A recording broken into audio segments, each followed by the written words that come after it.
गटात झालेल्या वादाचे पर्यावसन 2 गटातील हाणामारीत झाले असून एका परिवाराच्या सदस्यासह 20 ते 25 युवकांच्या एका गटाने दुसऱ्या गटातील एकाच्या घरात घुसून त्याच्या कुटुंबियांना मारहाण करीत घरातील साहित्यांची नासधूस केली। ही घटना 27 ऑगस्ट रोजी 4 वाजताच्या सुमारास घडली। घटनेची माहिती शहरात पसरताच काही अफवांना पेव फुटले। त्यानंतर शहरात तणावाचे वातावरण निर्माण झाल्याने व्यापाऱ्यांनी प्रतिष्ठाने बंद केली होती।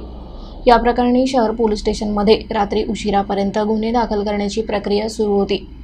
सध्या शहरात तणावपूर्ण शांतता असून पोलिसांची अतिरिक्त कुमक शहरात दाखल झाली आहे। पोलीस सूत्रांनी दिलेल्या माहितीनुसार शहरातील एका खासगी शिकवणी वर्गासमोर 2 युवकांमध्ये वाद झाला। वादाचे रूपांतर हाणामारीत होऊन एका युवकाने दुसऱ्या गटातील विद्यार्थ्याला मारहाण केली। ही माहिती मिळताच दुसऱ्या गटातील 20 ते 25 जणांनी मारहाण करणाऱ्या त्या युवकाच्या घरी जात कुटुंबियांना मारहाण करून घरातील साहित्यांची नासधूस केली। माहिती मिळताच पोलिसांनी घटनास्थळ गाठल्याने तेथून त्या युवकांनी पळ काढला। ही माहिती शहरात वाऱ्यासारखी पसरल्याने तणावाचे वातावरण निर्माण झाले होते। त्यानंतर व्यापाऱ्यांनी प्रतिष्ठाने बंद केली होती।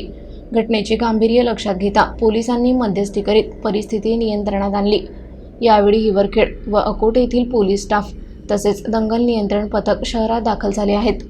उपविभागीय पोलीस अधिकारी अनमोल मित्तल तळ ठोकून असून ठाणेदार प्रमोद उलेमाले यांनी शहरातून फिरून पाहणी केली।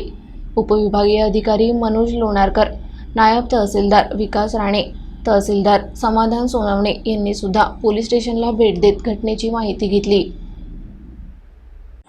जे आज प्रकरण घडलेलं आहे खूप वाईट घटना आहे।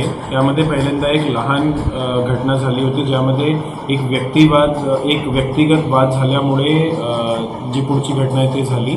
आपल्याकडे आतापर्यंत जी माहिती आलेली आहे त्यातून असं समोर येत आहे की पहिल्यांदा दोन मुलांमध्ये म्हणजे एक मुलं एक साईडने आणि 2-3 मुलं दुसरी साईडने यांची आतमध्ये काय वाद झाला। नंतर जे हे 3 मुलं होते त्यांच्या घरी एक 10-12-15च्या सुमारास लोक आहेत त्यांच्या एक समूह गेला तिथे आणि तिथे त्या लोकांनी तिथे जाऊन काहीतरी मारहाणी केली आहे। कोणतीही इंजरी ग्रीवियस नाही आहे ह्यामध्ये आणि कुठल्याही पॉईंटवर कधीही 2 गुटांच्या आतमध्ये काही वाद नाही झाला। पण जी ही घटना आहे ती म्हणजे खूप दुर्दैवी घटना घडलेली आहे आणि ह्या घटनेचा तपास आपला चालू आहे। आता आपले ताब्यात ऑलरेडी 2 गुन्हेगार आपल्या ताब्यात आहे। बाकी 7-8 गुन्हेगारांची ओळख पण झालेली आहे आणि जी हे कंप्लेंट आहे ती कंप्लेंट घेण्याच्या प्रोसेस चालू आहे। घटना जी घडलेली आहे हे 4-4:30च्या सुमारासची आहे आणि त्याचा नंतर दोन्ही साईडनी मॉब जमा झाल्याच्यामुळे थोडा विलंब झाला आहे गुन्हा दाखल करण्यामध्ये। पण आता 3 तासच झाले त्यातून एका तासामध्ये गुन्हा दाखल होऊन जातो।